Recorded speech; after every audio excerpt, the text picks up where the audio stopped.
When people look at illustrations like this one wonders if they think the image on the right is some alarmist depiction of a dystopian future and have no conception of the reality that as matters stand, it is the most likely future.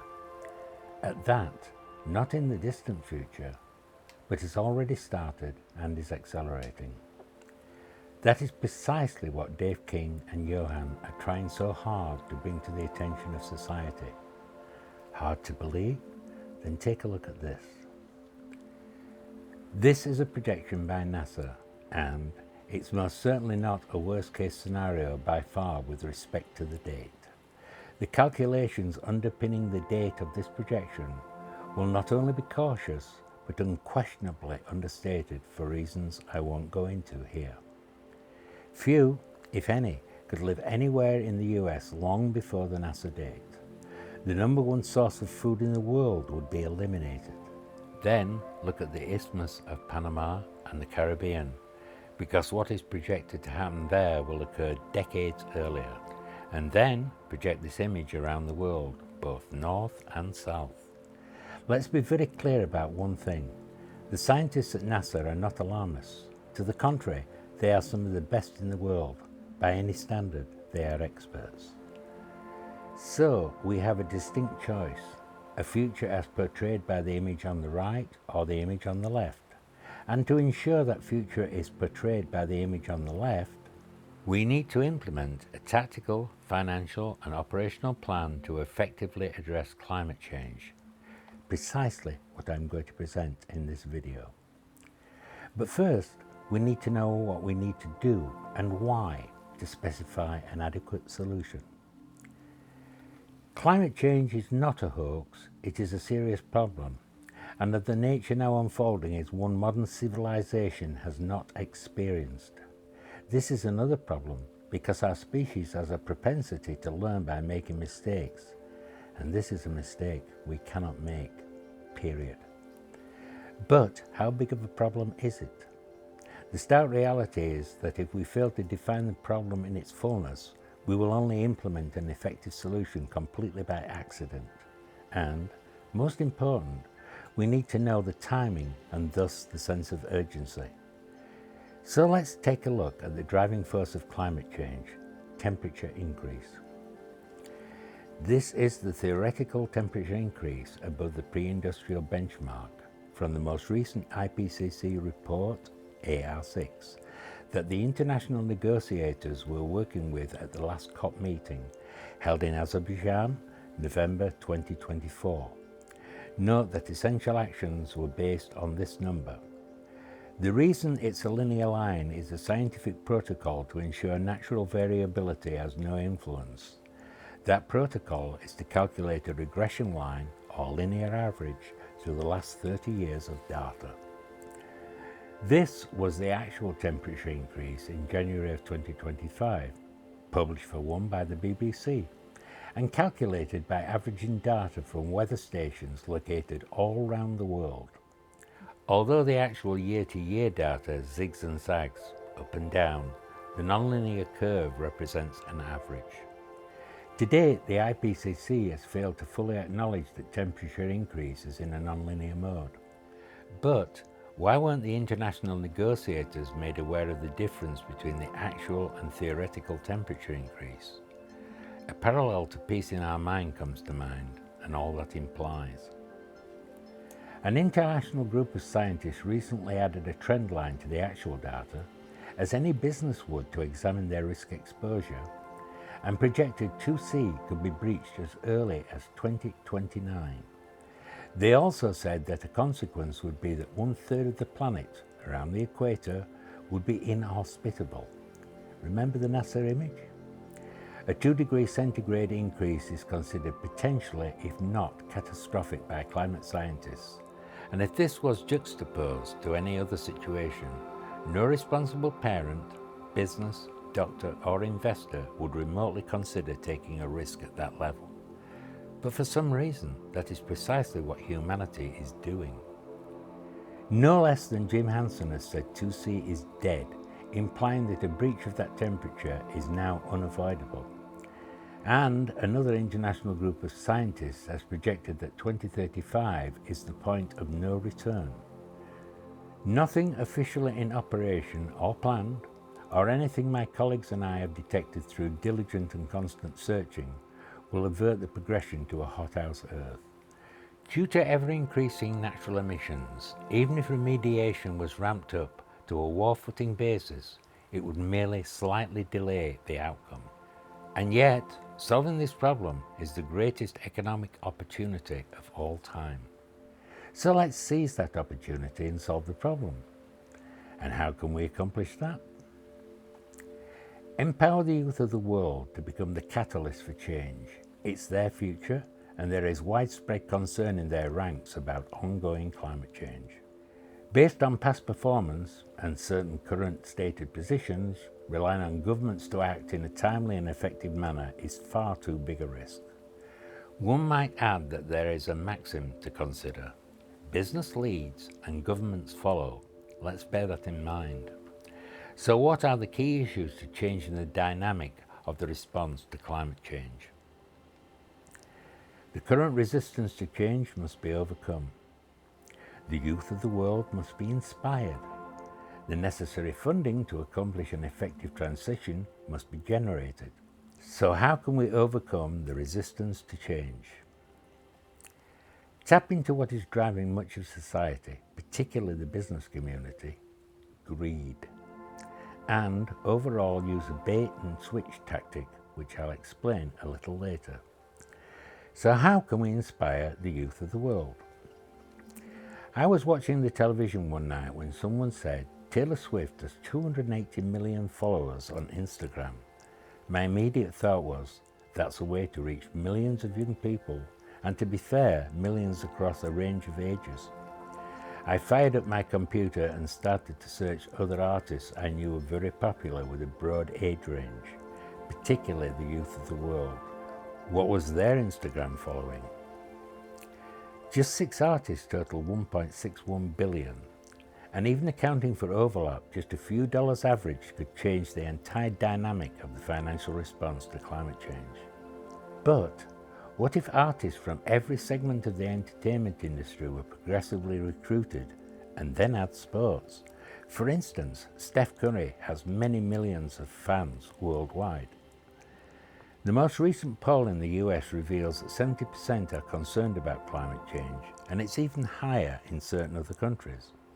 It follows that the fans of artists who are concerned will appreciate their shared concern, and those fans who don't believe are unlikely to be offended. If this was triggered by just a few artists, momentum will build as multiple media platforms will report on the initiative, and it's a maxim that all publicity is good publicity, stimulating more and more artists to align with the program. The artists would post a message, or maybe part of a We Are the World type anthem on various platforms, for instance, YouTube, Instagram, TikTok, Snapchat, and then ask the reader to tell all their friends. That message, or part anthem, or both, would drive them to a website where there will be a short video explaining how they can change the entire dynamic of the financial response to climate change by making a small contribution, and thereby do their best to safeguard their future because the adults have failed. If the anthem is used, that contribution would let them hear the complete version. Stage 1 of the rest of the website would initially explain the actual state of climate change and why. In stage 2, a progress report would be added, and stage 3 would request votes for various options for actions, plus list investment opportunities for transitional focused companies. The contributions would be fed into a foundation, which would have an impeccable board of directors. The foundation would negotiate with a dedicated bank to establish their participation in a transitional program, and the investment in the bank would generate returns that would flow back to the foundation. The foundation could then choose to assist in a transitional financing for the developing world. It could also choose to invest in new entities that are focused on transitional measures. The share participation would return more funds to the foundation, And those companies could choose to seek investors on the central website, thereby facilitating the creation of a portfolio suitable for the future, particularly for the youth of the world. One issue that is critical to fully comprehend is the roadblocks to an essential and effective transition. These roadblocks often lead to so many believing that the overall situation is being taken care of. When manufacturing, technological and economic constraints are taken into account, it will realistically take decades to reduce anthropogenic emissions to the necessary level. Yes, everything possible should be done immediately to reduce forward impacts, but emissions reductions won't prevent the current inevitable outcome. Regulations, though helpful, will only make minor contributions and are invariably met with outright resistance by the denial machine that taps into political viewpoints. Natural emissions are now ever increasing as the temperature continues in an upward direction, and they were not accounted for in any calculations in the IPCC AR6 report. There have been over 750 forest fires in Canada alone so far this year, and hundreds more around the world. As the trees burn, they release some of their warehouse carbon in the form of CO2 to the atmosphere. But only a portion of the trees burn, and the rest of the warehouse carbon is released over several years as the remnants rot. And now those trees can no longer absorb CO2. Added to this problem is that the Arctic and Amazon have flipped from sinks to sources of greenhouse gases. The result is that net zero is defunct. We now need to achieve net neutral, and that is a moving target until we stop temperature increase, more than likely reduce the current level. Green bonds are ponderous. The large projects they normally finance take years to specify and then more time to gain voter or political approval. Grants will help as a part of the whole, but overall will have a very minor impact on the problem. There are concerned, well-meaning people all over the world doing everything they can. In the long term, their contributions are important. But when one considers that 1 part per million of atmospheric CO2 weighs 7.81 billion metric tons, in the near term, there will only be a very marginal impact. Overall, there is a lack of transitional capital, a lack of awareness regarding just how serious the problem has become and the potential timing for very serious societal impacts, and a lack of resolve to address the problem effectively in a timely manner. So how can we overcome all of that? It starts with the fundamental factor of the business model. The proposal is to finance transitional measures with lease purchase agreements. This will overcome the lack of capital and the ponderous nature of green bonds, as it is a pay-as-you-go system, and towns, cities, states, even countries can invariably sign leases with no political or voter approval. And what is the proposed opening transitional measure to be financed? Weatherization. One estimate is that the energy used by public, commercial and private buildings accounts for 31% of anthropogenic emissions, and weatherization reduces that considerably. Weatherization is a proven business model, and weatherized buildings are in demand and command higher lease rates. For instance, the weatherization of the Empire State Building was a 3.1 year payback. It's fiscally responsible, saving taxpayers, businesses, and private citizens money. It will create local, well-paid, non-outsourceable jobs, and where implemented will trigger an economic boom. It will also deliver an economic multiplier to enhance local and regional economies, according to an analysis by Michael Bloomberg when he was the mayor of New York. And once the system is stabilized, other transitional measures can be streamed in. So what is the financial configuration? The dedicated bank the Foundation has funded specifically for this business plan funds lease purchase agreements. Those agreements are then bundled and sold into the market, and the invested capital plus profit flows back to the bank. How many times does one hear we need a new Marshall Plan, with absolutely no details of what such a plan would be? A key element of the Marshall Plan was a commercial bank where E.G. Marshall leveraged limited resources to trigger the rebuilding of Europe. Following the 2007-8 financial crisis, Blackstone purchased multiple distressed properties, leased them with an absolute minimum of property management support, bundled the leases and sold the bundles into the market. This division of Blackstone was highly profitable and extremely successful. It follows that if the market will purchase bundles of what are in effect rental agreements, it will purchase the proposed weatherization lease purchase agreements. And what are the financial implications? When this analytical financial model was created, what it projected was so astonishing that it was checked by 4 world-class subject matter experts, because this model is the key to success. It's not the slightest exaggeration to say it could trigger a dynamic change to transitioning. And what was so astonishing? The IRR. It's crucial to understand the implications of the IRR, as it will tap into the greed driving the business community, and that is the bait to attract them to participate. In the proposed business model, it is so high that it is beyond doubt that the system will be duplicated shortly after it initiates, precisely what is needed to accelerate the transition to the next and essential economic paradigm. The IRR is an analytical formula used by sophisticated investors to appraise a potential investment. An investment is made at time 0, and the returns on that investment are projected over 5 to 10 years. The standard IRR formula is used to calculate the percentage of return on the original investment. Investors normally seek IRRs in the range of 11 to 18%, depending on the assessed risks. Pension funds, which often by law require much safer investments, search for 7 to 8% opportunities.